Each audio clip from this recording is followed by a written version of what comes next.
Yes, absolutely. I think liquidity, even though it's priced and regarded as an advantage, I think there's also a lot of advantages to illiquidity because it does remove an element of emotion out of investing, which is one of our worst enemies in investing, which is why most people don't do well in the stock market because they have a hard time staring at the price changes every single second of every trading day.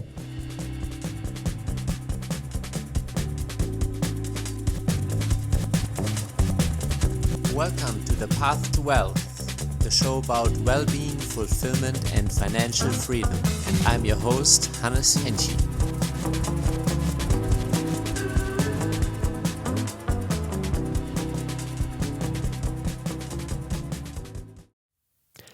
Welcome back to The Path to Wealth. I'm your host, Hannes Henschel, and today we're going to learn from the journey and perspective of Rob Beardsley, the founder of New York-based multifamily investment firm Lone Star Capital. It's a fast-growing firm owning and operating over 2,500 multifamily units in Texas. Rob oversees acquisitions and capital markets for the firm. He has acquired over $350 million worth of multifamily real estate and evaluated thousands of opportunities over the last couple of years. Rob is also a recognized thought leader and an author of the #1 multifamily underwriting book, The Definitive Guide to Underwriting Multifamily Acquisitions. The book explains his underwriting model and analyzes process in detail. He just launched his second book, Structuring and Raising Debt and Equity for Real Estate, which I also got handy here right now. And this year he hosted the LSC New York City Summit, which was very well received by multifamily industry experts. So thank you so much for making the time in your busy day, Rob. It's a pleasure to have you. Yep, thanks for having me. Yeah, so just kind of reading out your introduction, it's quite amazing what you've been able to do in the last couple of years. And I'm always super interested. Where does the mindset come from, to go so boldly into a city like New York and, raise your flag? And I mean, you recently moved into the World Trade Center, so you're really, raised the flag in one of the major icons in the world. So where did that mindset come from? Is it something that was carried along in the family? I think there's an element of confidence that you get from small wins that avalanche into bigger wins. So when you're looking at a big goal, I like to chop it up into smaller goals and build that momentum because you can get easily overwhelmed with a very big vision. And obviously you don't want to be overwhelmed. You just need to put one foot in front of the other in order to get yourself one step closer towards goals every single day. And even before you're ready to take those steps, you have to be very intentional with what your goals are. A lot of people move through life without clear goals. They have an idea of what their vision of success looks like, but they don't have very clearly articulated goals. And certainly they don't usually write them down on a daily basis, for example. So journaling, thinking through my goals, trying to make them as clear as possible and revisiting them almost on a daily basis has been a huge element of my success and a part of my mindset, which keeps me focused. It doesn't necessarily mean that my goals never change. I'm always changing my goals. I'm always increasing my goals or pivoting, but the focus on those goals is always there. Do you feel like you already bust some of the original goals you set for yourself, maybe like in 2018 when you started the company? Or do you feel like you're still working towards the original vision? There's certainly some goals where we've hit them, and there's plenty of goals that we're always reaching. But I forget who said this, but there's a quote that says something like only a fool reaches their goals or something like that, because once you hit your goal, you just raise it again, and you just keep increasing your goals. So it's fun to look back on old goals and old journals and say, okay, that's cool. Our goal was to do this, and then we hit it, or it took a little bit longer, or you know what, we actually abandoned that goal and decided it was no longer a priority for us. So it's cool to look back at the mindset at the time and the goals at the time and see how that grows.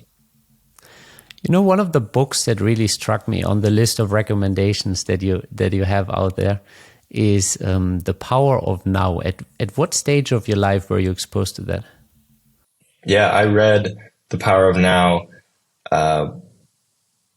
in my senior year of high school. I started meditating at that time, and I started reading those types of books about presence, and I'm not sure what category that even falls under, but that was a very interesting book. And at the time, it made a big impact on me, really just to lower my stress and accept where I was in life.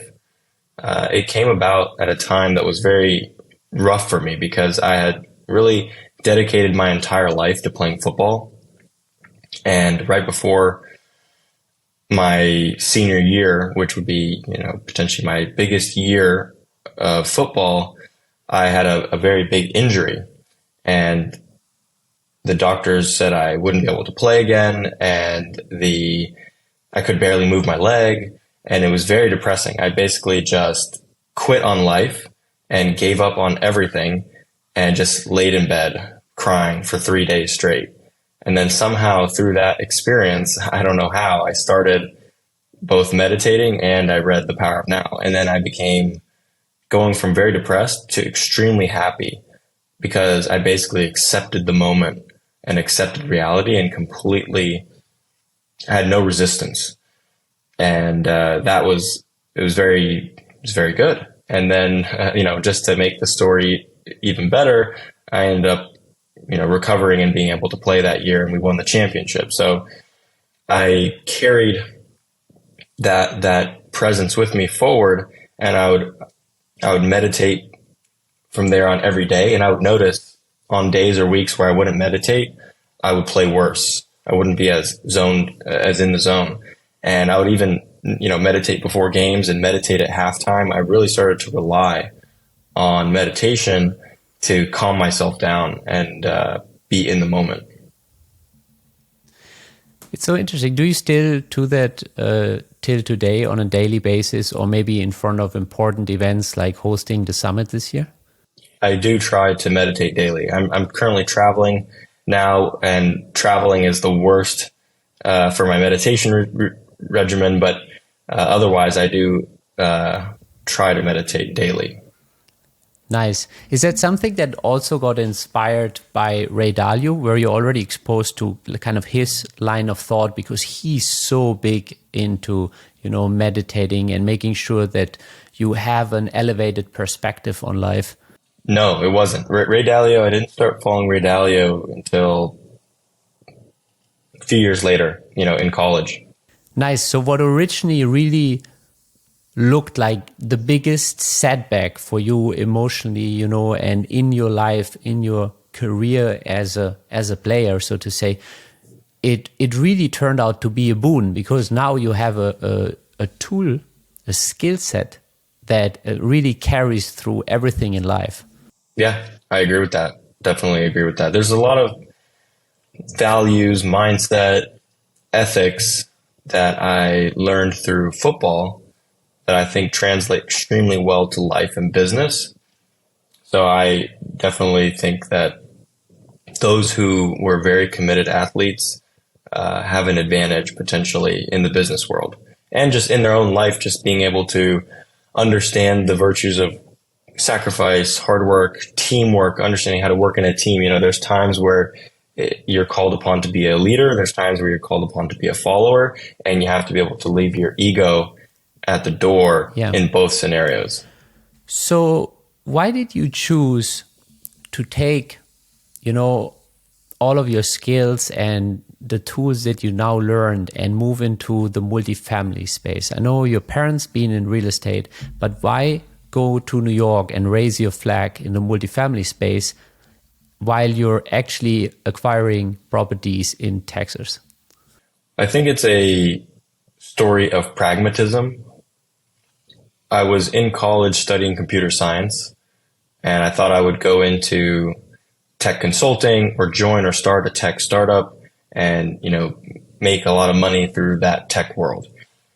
But when I discovered multifamily through podcasts and meetups and conferences, I understood that this is a very straightforward, pragmatic path towards wealth. And I like that a lot more than playing what feels like more of a lottery in the venture capital or tech space. So I'm totally fine with the get rich slow game, which real estate normally is. You know, we've had a boom over the last few years where a lot of people got rich quick, but I think generally speaking, real estate is a slower game, and it's a more like get rich for sure instead of a get rich quick. So that resonates with me. And then when you look at the scalability of multifamily as well as the long-term equity creation, right? The compounding effect that the work you're doing today and the business you're building today is going to have lasting value. It's going to pay dividends over years and years and years as you grow the business and you grow the portfolio. And then finally, when you look at the tax benefits, it's really hard to beat the business as a whole when you factor in the value on a post-tax basis. Yeah. And then why did you decide to do that in New York City? It was unrelated. I moved to New York after living there and working there for a summer, and just fell in love with the city, and got really lucky that my business partner was born and raised in New York. And so it's very easy for me to just move there and start life there. So the city is, a perfect fit for me. Everyone says that, everyone says I'm very much, have that New York energy. So I love it. You do. When I first kind of was exposed to you, I actually thought you were like a straight up New Yorker, the way you give yourself. So in that sense, welcome home, I guess. Welcome to New York. So let's turn it. Yeah. Maybe one day I'll become a New Yorker. Well, you know how that works. 7 years in, you become a New Yorker. Even me, after a little bit over a decade, people now consider me a New Yorker despite being from a different continent. So Yes, absolutely. So turning it towards real estate, what are your goals over the next couple of years when it comes to your own firm and your personal goals? Given that you said you're so intentional about setting goals and you seem to be very pragmatic, where do you want to take it from here? Our goal for 2023 is to acquire $350 million in multifamily assets in Texas. And importantly, we would like at least $100 million of that acquisition volume to be in Dallas-Fort Worth. That's really important for us because up to this point, the vast majority of our acquisitions have been focused on Houston, and we've done very well there. We've built lots of relationships there. We have a lot of experience there. Our reputation there is good. So we'd like to replicate that success in Dallas. So it's going to require a strong push, a lot of focus. It's not as much of a rinse and repeat situation as it is in Houston, because we still need to prove ourselves in that new market, make new relationships, establish our credibility in that market, and then build a team locally there to go out and execute on our strategy. So Dallas is a big focus for us. Like I said, at least 100 million we'd like to see come from that market, and then 350 million total in 2023. So that's our big acquisition goal. Our second goal for 2023 is to launch our first development. So up to this point, all of our acquisitions have been existing assets, value add multifamily. However, starting in 2023, we would like to get into the development space and, acquire our first piece of land and then move through the process of entitling it, getting it shovel ready, and then starting construction, probably sometime in 2024, and delivering and leasing up our first built units in 2025. And you also want to do that in the DFW area? Both Dallas and Houston. Interesting. Very interesting. So why the diversification into also becoming a developer? Obviously, it's a very different, cash flow game for your passive investors. Is there an appetite for that in your investor base? I believe there is. I like development as a whole a lot because it has a completely different return profile, like you mentioned, right? You're talking about the first few years having zero cash flow, but the upside on as far as appreciation is very, very good. The other thing to consider is the long-term nature of development. Specifically, if you don't sell the property, a lot of developers actually buy they buy the land, they build, and then they sell quickly, right? And that's their game of building as much equity as possible, or earning as much money as possible. However, for us, we want to take a slightly different strategy, which we think can be a competitive advantage for us, which is to develop the property and then hold it, and then our management team can just manage the property for a long-term hold for something like 10 years. And so that is helpful for many things. Firstly, when our management is taking over, they're taking over a brand new asset. It's not going to have any issues, and it's going to be a beautiful Class A product that's going to have high quality tenants. So it should be a dream to run and perform very consistently.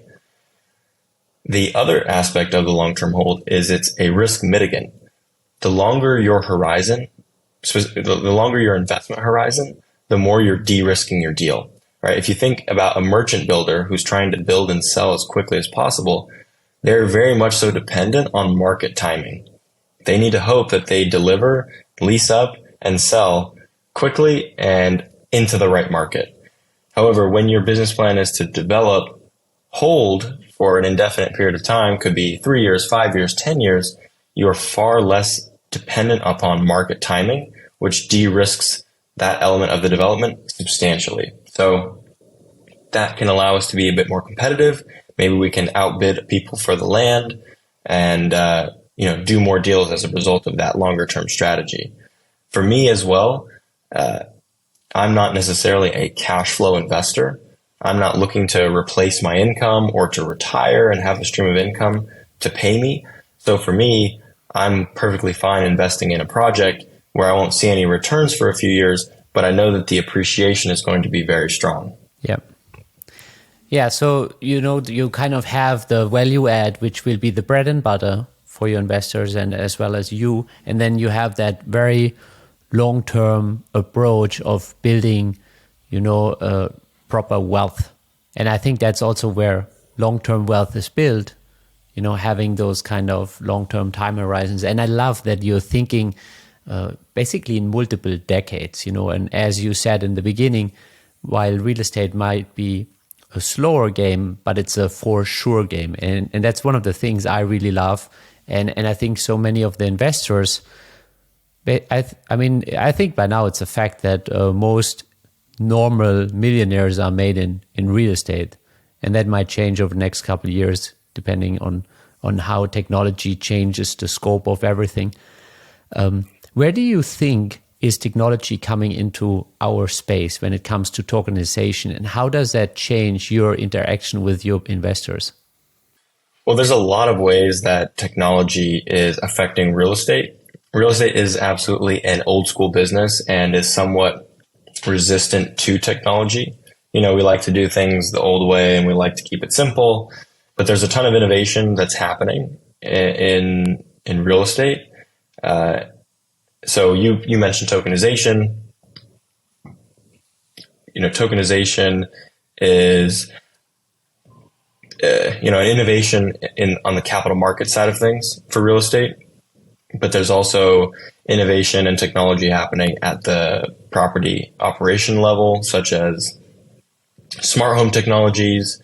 There's also softwares to help optimize the operations on the back end, such as chatbots and automated leasing tools, and as well as automated collection follow-ups and things like that. So there's a lot of technology that can be incorporated in the kind of everyday routine operations on the back end, as well as on the front end, such as tenant portals and things like that, that can help provide a more technology forward and seamless experience for residents. So you have technology affecting across the scope. Going back to tokenization, I'm not so sure. For me, I've looked at a lot of tokenization stuff, been pitched different things, and I'm not an early adopter by any means. So for me, when I hear new technology, I usually kind of am very hesitant and I'm late to the party. So far on tokenization, I haven't been super convinced yet. Yeah. I've looked at a couple of platforms, that are basically trying to bring more liquidity to the space. And there's some regulation around that. So once they have a 12-month hold, a year in, they could potentially trade it on their own platform. But I actually think that will bring all of the downsides from other markets to this rather stable environment.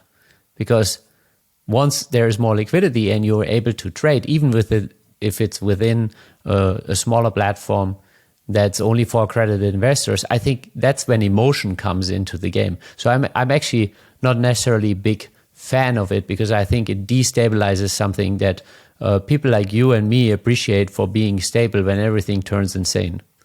Yes, absolutely. I think liquidity, even though it's priced and regarded as an advantage, I think there's also a lot of advantages to illiquidity, because it does remove an element of emotion out of investing, which is one of our worst enemies in investing, which is why most people don't do well in the stock market, because they have a hard time staring at the price changes every single second of every trading day. Yeah. They pull it up. And it's so interesting. I mean, there's tons and tons of information around that. So how do you communicate with investors in times like right now? We're in something that conflicts people. There's a lot of headlines where people seem to be scared. The regular thing from the big media. And everybody that raises capital or is trying to fund deals these days definitely sees a completely different timeline on getting the deals done. I mean, some of that also has to do with the latest interest rates, environments and stuff. But how do you communicate with your passive investors about what's going on right now? Yeah, well, we are very transparent and communicative. Like you're saying, in a time like this, I think it's important to ramp up your communication and transparency and not shy away from any sort of difficult conversation. I think, we're always honest. And, one of the first things I say is, if you don't need to invest right now or don't want to invest right now, you don't have to. Some people don't have that luxury. Some people have to invest right now. They might have a 1031 exchange, or they might need year-end depreciation, or they have some sort of target allocation that they want to meet. So, for people that are in that boat of wanting or having to invest, well, then it's just a process of understanding where the market is and positioning yourself most appropriately given the market. So in my opinion, that would mean looking at deals at lower leverage, which is, pretty much a given in today's market. I would say also long-term debt is much more superior to short-term debt today, given the potential timing of a recession over the next couple of years.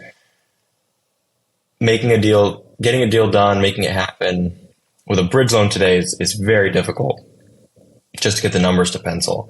So I would say for me and my strategy, I am not a market timer. I want to invest in every part of the cycle. So I want to be constantly investing, but the way that we invest in the deal and the strategy may differ. Right now I don't think is a great time to take a ton of risk. I think it's actually the opposite. I think it's a good idea to take less risk, think more long term, to be more protected in case of a downside scenario. But there will come a time in 6 months, 12 months or something like that, where actually taking more risk will make more sense.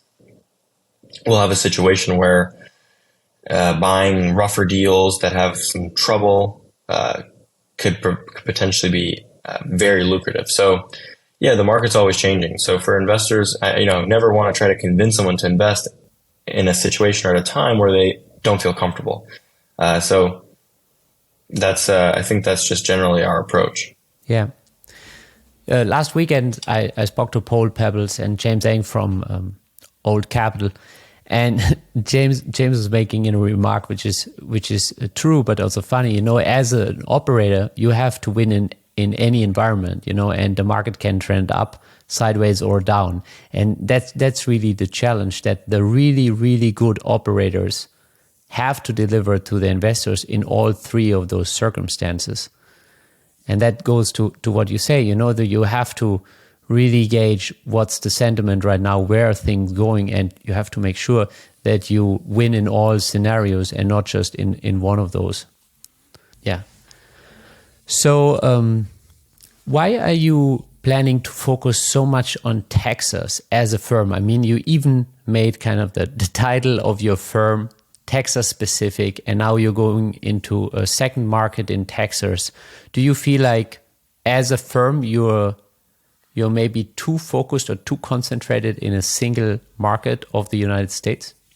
I would say that focus is actually one of the keys to our success, because with focus comes many advantages. So before I go into the advantages of focus, I'll just say why we chose our focus to be in Texas.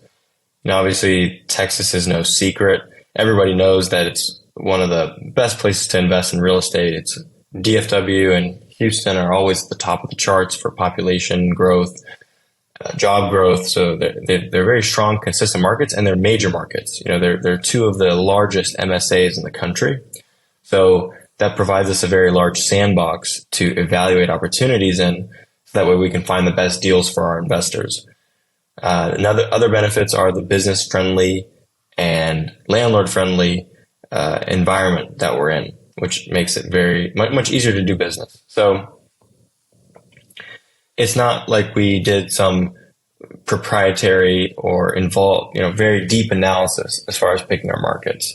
I think the important thing when picking a market is that you do in fact pick one and you stick to it, and you don't get ADD or think that the grass is greener and get convinced to look into other markets. So the reason being is going back to my point about focus. With focus, we're able to go deeper into our markets. We're able to build better relationships, earn a better reputation, become market experts by underwriting deals over and over again in the same locations. So the focus there helps us get better deal flow, be better able to analyze that deal flow, and have the reputation to actually be awarded a deal, because it's not a given to be able to be awarded a deal if you're not a known operator in that market. So those are very beneficial reasons for focusing on the acquisition side.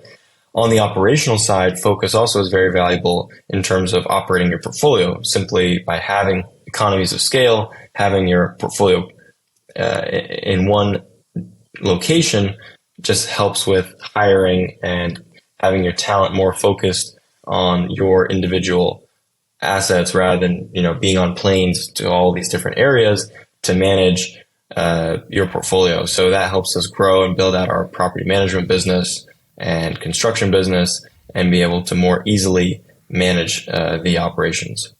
Yeah. Yeah, I mean, 100%. You seem, again, to be very pragmatic about those efficiencies, like, as you said, instead of flying to multiple metro areas, you make sure you take a single flight, you can go to an entire portfolio of different properties, check in on those, maybe even have properties that are close by and there's some other efficiencies between those properties, or you could potentially exit those in a portfolio. There's so many different things that speak to this of being focused. So let's talk a little bit about your latest book. What inspired you, maybe in the first place, to write the first and the second book? And then let's speak a little bit about that. Absolutely. So the first book is called The Definitive Guide to Underwriting Multifamily Acquisitions. And that was a very straightforward kind of how-to guide and an inside look into our underwriting process, which is married well with the underwriting model that I built from scratch that we use every day to analyze potential investments. And we make that available for free on our website as well. So someone who's interested in really learning multifamily underwriting can download our model for free on our website. They can buy the book, and then they can go through a step-by-step process to understand how we evaluate deals. Now, of course, underwriting is a art and a science. So this is just our process and just our opinion. People all underwrite deals a little bit differently. So it's helpful, I think, just to be transparent and say, this is the way we do it. This is the way we think about deals. And that's been a big success in terms of helping people learn, but also it's been great for our investors to see more in depth as to how we think about things, and they can feel more comfortable and confident investing with us because they have a better understanding of what's going on behind the scenes. So that was a fun book to write, and it turned out to be a big success. So I'm very thankful for that. The second book, which you just held up, is just released it, and it's called Structuring and Raising Debt and Equity for Real Estate. And that book is all about kind of the next step after underwriting, which is, okay, you found a good deal. Now, how do you put it together? And so you need to be able to structure the debt and the equity appropriately to be able to have the best deal from a debt perspective, and then also have a good structure, fair structure, so that investors are protected, treated fairly, not overpaying on fees, and that there's an equitable promote structure and things like that. And then beyond that, after understanding structuring, it's all about actually getting it done. So in the book, I talk about how to interact with lenders, how to source the best debt. On the equity side, I talk about how to meet new investors, how to pitch deals, how to meet different types of investors and pitch deals depending on what type of investor they are, and what type of deal structures you can negotiate and anticipate, also depending on the type of investor. So that's a bit more broader of a topic. So that was a book that was harder to write for sure, and kind of get all my different thoughts about these various topics all on the page and in one simple book. So really excited to have released it. We launched the new book, I think about 2 months ago, and I think we're close to 2,000 books sold. So really excited about that. Nice. And you're right. You said you wrote a simple book, and I mean, just looking at the thickness, it's a very concise write, and I think you put in a lot of thought to condense it down to the essential. It's not one of those fluffy books that are too long for no reason. It's actually what you need to know in order to wrap your head around this, and not a lot more, but it's also not short on anything. So I definitely recommend everybody to pick that up if you're interested in learning more about the structure of debt and equity on the deals, because it's such an essential part, even as an LP, to understand what structure you're getting in, and generally what the financing is like. And I think especially in this environment, this proves true more than the last couple of years, because I think many of the deals that you might end up buying in the DFW area are probably from operators that didn't choose the right structure for the debt and equity. Yeah, that's exactly right. And also what makes this topic more challenging, like we've touched on, is that it's ever changing. There's always something new happening. Yes, it comes in cycles, but the debt and the equity markets are always changing. And so to be able to pivot based on the current market conditions, based on the strategy, and based on what your investors want, there's always something new. You can't just create one structure for your deal and say, all right, this is the way I'm doing all my deals forever, and now I'm done, right? You always have to approach the market and your deals with a little bit of creativity. Yeah. I mean, especially now, I think what has worked in the last 10 years or even 5 years, 3 years, will be very different from what's going to work from here on into the next decade. I think we're shifting out of kind of maybe the golden age of multifamily. The last decade has, as you said earlier, made a bunch of people rich faster. And I think that kind of, that game changes. And now we will also see who was a lucky operator because he was in the right boat at the same time. And now we will see who are the really solid operators that can carry on from here. Yeah, exactly. I couldn't agree more. Yeah. So what are some of the things that you focus on when it comes to raising money from LPs in the current environment or in general? I'm pretty sure that you do raise capital all over the place, from family office to single individuals. What do you think made the biggest difference in your game when it comes to capital raising? I think the biggest thing was reframing my beliefs and mindset surrounding sales and raising capital, and as well as marketing. When my business partner and I started the business, we were all focused about the real estate, and neither of us were interested or passionate about marketing. So we convinced ourselves that if we found a good deal, the money would come. And of course, that myth turned out to be false for us. For our first few deals, we really had to scramble for capital because nobody knew us, nobody trusted us, and that made it very difficult to raise money, even if we had a good deal. So that was a paradigm shift for me. And basically, it set me on a path to commit a lot of time and effort and energy to become a thought leader, to grow our network and put ourselves out there by attending conferences, by writing articles, creating videos, posting on social media, writing books, doing podcasts, all in the effort to grow our brand, grow our credibility, and make great relationships. And that's exactly what we've done. We've built fantastic relationships across the industry. We've met many investors that we love working with. And all of that has been a great deal in part due to the marketing efforts that we've done. So that's the single biggest thing for us that has provided these results. On the actual capital raising side, I think it's just kind of there is certainly skills and things that can be worked on, but really I think the biggest thing is just consistency and building it up over time. I think it's something that just really takes time because the sales cycle is long for raising capital because it takes a lot of trust to get someone to invest with you, a lot of money.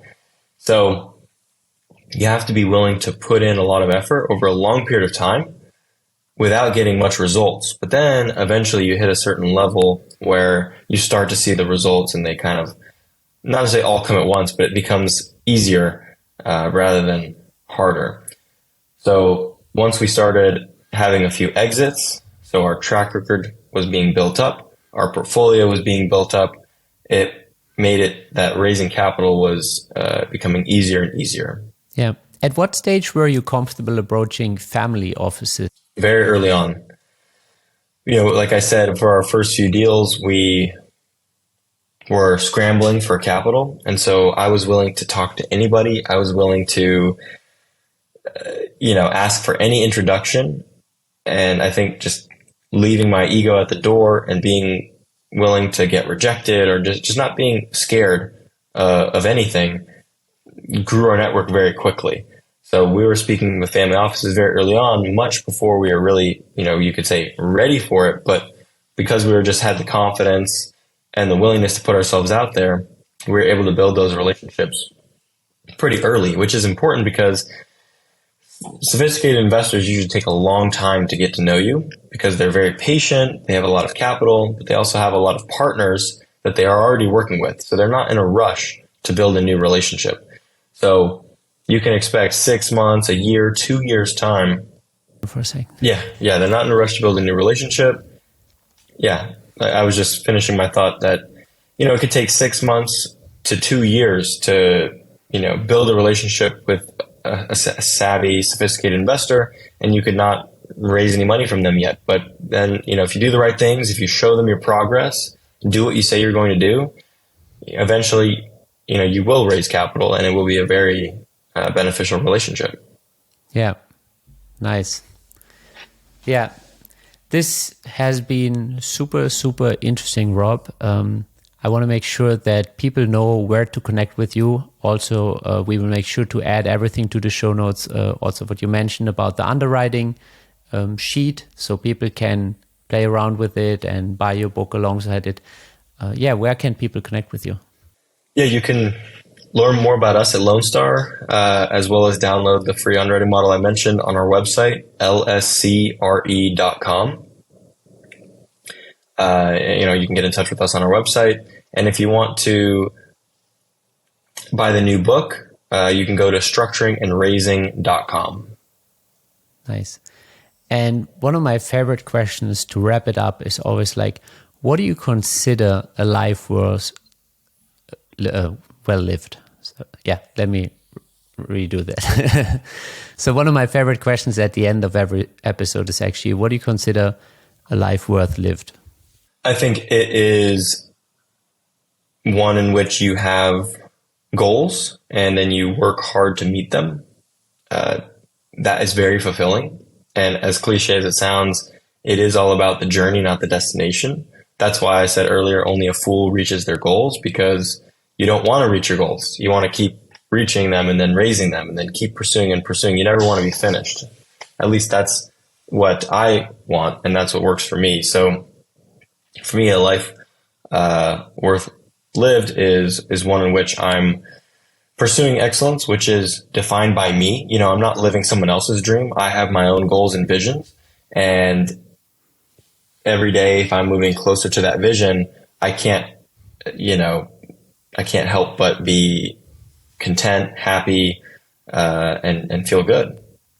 Nice. I love that. I love how reflected you are. And I think what happened to you basically in the football career really instilled a lot of wisdom in you at a young age. I think that pain that you went through turned into a boon for the rest of your life. So I hope you share that point of view on it. But thank you so much for taking the time, sharing your story with us on the personal outlook, what's happening and what are you going to do in DFW in the next couple of years. Yeah, and thanks again for your time. My pleasure. Thank you.